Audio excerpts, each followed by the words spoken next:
नमस्कार फ्रेंड्स, मेरे चैनल गौरव फुड पे टॉक्स पे आपका बहुत बहुत स्वागत है। सबसे पहले मैं आप सभी को दीपावली के इस पावन पर्व पे बहुत बहुत शुभकामनाएं देता हूँ। जैसे कि हम सब लोग जानते हैं दीपावली का पर्व शुरू है, तो दीपावली में पटाखों और लाइटिंग की तो बहुत बात होती है, लेकिन इस साल एक नई लाइटिंग मार्केट में आई है जिसका नाम है मून लाइटिंग। आप सभी लोग सोच रहे होंगे कि मून लाइटिंग होता क्या है, मून लाइटिंग है क्या। तो आज इस वीडियो में हम लोग मून लाइटिंग के बारे में ही बात करेंगे।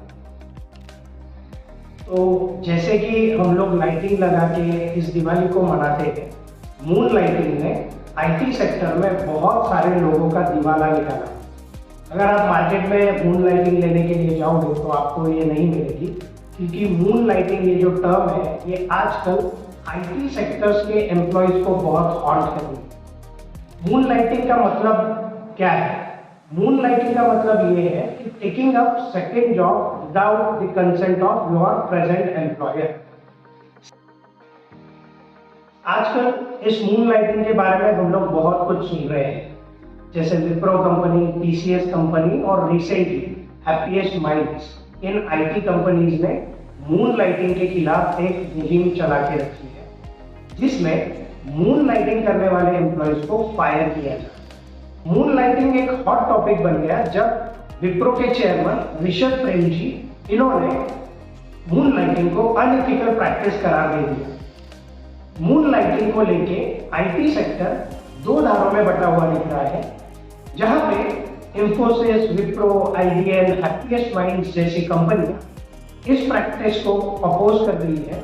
वहीं पे कुछ कंपनियां जैसे टेक महिंद्रा के सीईओ सीपी गुरनानी इस प्रैक्टिस को लेके ओपन रहने की बात कर रहे हैं। विप्रो और हैप्पीएस्ट माइंड्स जैसे जायंट्स ने ऑलरेडी अपने बहुत सारे एम्प्लॉयज को मून लाइटिंग को लेके सैक कर दिया है। वहीं इंफोसिस और आईबीएम जैसे कुछ कंपनियों ने इस मून लाइटिंग प्रैक्टिस को लेके वार्निंग्स इशू कर दी है। मून लाइटिंग और taking up a second job और एक्स्ट्रा असाइनमेंट, जिसे हम लोग साइड हसल या सेकेंड जॉब भी कह सकते हैं, इन कंपनियों का मानना है कि कोविड रेस्ट्रिक्शंस के दौरान जो वर्क फ्रॉम होम का कंसेप्ट वाइडली एक्सेप्ट किया गया है, उसकी वजह से मून लाइटिंग प्रैक्टिसेस ज्यादा इजी हो गई है। And because of this very reason Wipro and TCS has already planned to shift to work from office again. So now the question arises, क्या ऐसे कोई लॉज हैं जो मून लाइटिंग को प्रिवेंट कर सकते हैं या मून लाइटिंग को रोक सकते हैं? तो इसका जवाब है ना। ऐसे कोई भी लॉज नहीं है जो कि मून लाइटिंग को प्रिवेंट कर सकते हैं या रोक सकते हैं। लेकिन हर एम्प्लॉय अपना एक एम्प्लॉयमेंट कॉन्ट्रैक्ट साइन करता है, जिसमें बहुत सारे टर्म्स एंड कंडीशंस लिखी हुई है। तो मोस्ट ऑफ द टाइम्स जो प्री वैलेंट आपकी terms and conditions employment contract में होती है, वो यही होती है कि आप कोई दूसरा जॉब नहीं कर सकते, सिंगल जॉब आपको करना होगा, और आप किसी भी कंपीटिंग, जो भी आपकी कंपनी की कंपीटिंग कंपनी होगी, उसके साथ एसोसिएट नहीं कर सकते हो। So you can not associate with the competing company.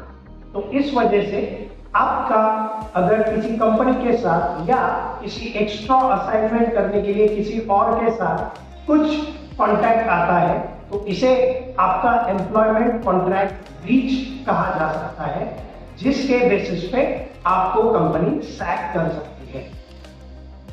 आप सभी लोग यही सोच रहे होंगे कि इतने रिस्क होने के बावजूद भी एम्प्लॉयज मून लाइटिंग कर क्यों रहे? तो इसका सबसे मेन रीजन यही है कि they want to earn an extra income. Extra income के लिए वो मून लाइटिंग प्रैक्टिस में इंडल्ज कर रहे हैं। दूसरा एक रीजन है, otherwise work from office culture में जो फैमिली टाइम वो नहीं दे पाते थे, वो फैमिली टाइम आजकल वर्क फ्रॉम होम कल्चर की वजह से उनके पास रिडीली अवेलेबल है। तो वो जो एक्स्ट्रा टाइम उनके पास बच रहा है, वो एम्प्लॉयज यूटिलाइज करना चाहते हैं। तो यूटिलाइजेशन के लिए वो एक्स्ट्रा जॉब या एक्स्ट्रा असाइनमेंट टेकअप करना चाहिए।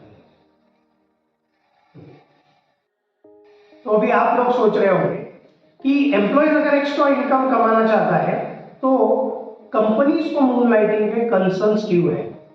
तो first and foremost concerns that the companies have is data confidential. जो भी डेटा उन कंपनीज में जनरेट हो रहा है, जो भी ट्रेड सीक्रेट्स उस कंपनीज के हैं, वो ट्रेड सीक्रेट्स या वो डेटा अगर एम्प्लॉय किसी सेम वर्क प्रोफाइल में काम कर रहा है तो लीक होने के चांसेस बहुत ज्यादा हो जाते हैं। ये सबसे पहला कंसर्न कंपनीज का है।